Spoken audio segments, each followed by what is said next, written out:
Hey, welcome to the Lyceum Weekly Update number 3 for the week of December 30th, 2013. Starting with launches for this week. On Tuesday the 31st, New Year's Eve, there's going to be a Electronica EP launch from Sludge Junkies. That's going to be at the Agincourt, now known as the Valve Bar. This will be on New Year's Eve party night, where the Agincourt's having 2 levels of all just electronica craziness. And on Friday, there's going to be 2 launches. There's a single launch from alternative rock band The Ivory Drips. That's happening at the Lansdowne. And an EP launch from funk pop band Animal, or Animaux. I'm not entirely sure. It says right there. Pronounce it how you will. And Animal's EP launch is at the Oxford Art Factory. And for some extra gigs of note, on Saturday there's going to be a fundraiser gig with hardcore punk rock bands. All of the receipts from the door, which is $15 to get in, all of that money goes to a homeless shelter called The Station. And that's happening at Herman's Bar in Darlington. Have a look at some of the news from the last week. There's a notice put up at the Annandale Hotel that was saying that there was going to be development for part of the Annandale Hotel.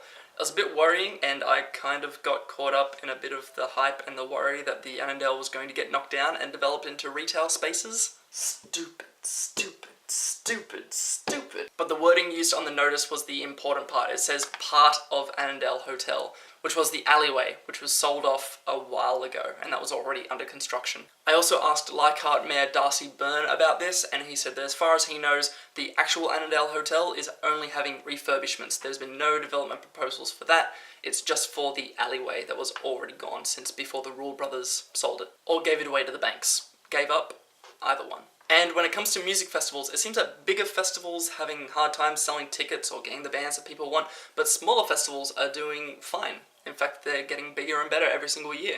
Some of the bigger festivals that have had to cancel because they've had problems have been Homebake, because they were having scheduling conflicts with Harvest, so then they moved, and then as a result of the move, it all kind of broke down. Fucking AJ, Matter, and Harvest. And because of the promoters of Homebake saying that was an issue with Harvest and the scheduling conflicts, AJ Matter came back and said that that was the lamest excuse I've ever heard for a festival cancellation, and I've heard a few lame ones.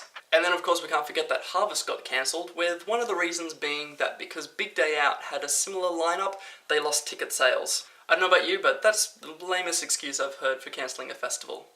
I've heard a few lame ones. Fucking AJ Matter. And then of course there was Big Day Out's second day in Sydney. That one got cancelled due to the lack of interest in having a second day. And then AJ Matter bought a stake in Big Day Out. Fucking AJ Matter. And then there was also Pyramid Rock Festival, which cancelled, and their reasoning was because of economic reasons. Nah, fuck it. Fucking AJ Matter.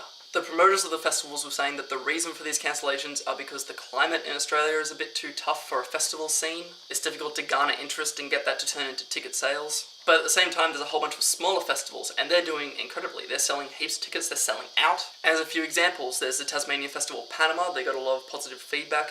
And in the very first year for New Year's Eve on the Hill, that completely sold out. The Festival of the Sun in New South Wales, that sold out of tickets in record time. Laneway Festival just finished selling out recently. And the Secret Garden Festival, which is held just outside of Sydney, they sold out of tickets before they even announced any bands. And the festival would have sold out anyway, because when they announced the lineup, it was awesome, full of Aussie bands. And those smaller festivals are working in the same climate that the bigger ones are. So it seems like there might be a few questions kind of coming up from that.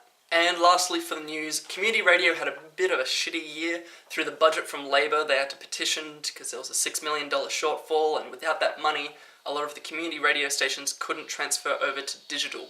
And if those radio stations didn't make it to a digital switch by December 31st, then there's a big chance that they could be something. They could be fucked up the arse. If those radio stations don't make the digital switch by December 31st, then there's a big chance that they will no longer be heard. And as a result of all the petitions being signed, all the opinions being voiced, Labor decided to fill in the gap with a $6 million promise across a certain amount of years. And that was more than enough money to help the community radio stations make the switch to digital. But we don't have a Labor government anymore, now it's the Liberals who have been voted in, and they very much want to tighten their belts, and it's known that they don't have much of a positive arts outlook. So as a result, on the 17th of December, Liberal gave their budget plan, which took $2.5 million out of the $6 million that Labor promised. That almost halved the amount that Labor was promising, so the broadcasting agency are only getting $3.5 million.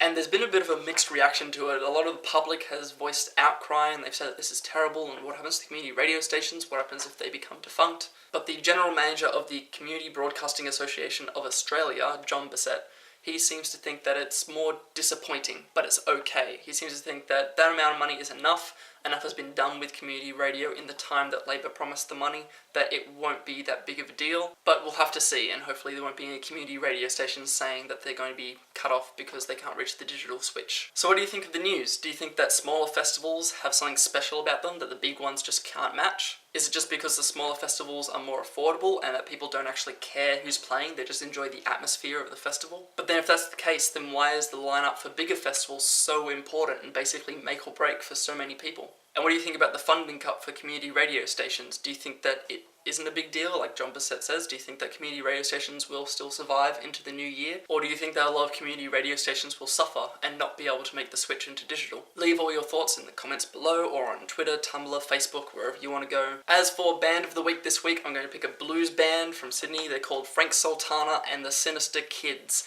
Really cool blues band. They're actually playing a gig on New Year's Eve at the Vanguard. So if you like your blues really old school, really proper, then definitely give these guys a listen. And that's all for this week. I will see you in 2014. Next Monday. Be good. Bye. Take me to summer again. I want you back, my love. I'll take to walking. Sweet summer stray.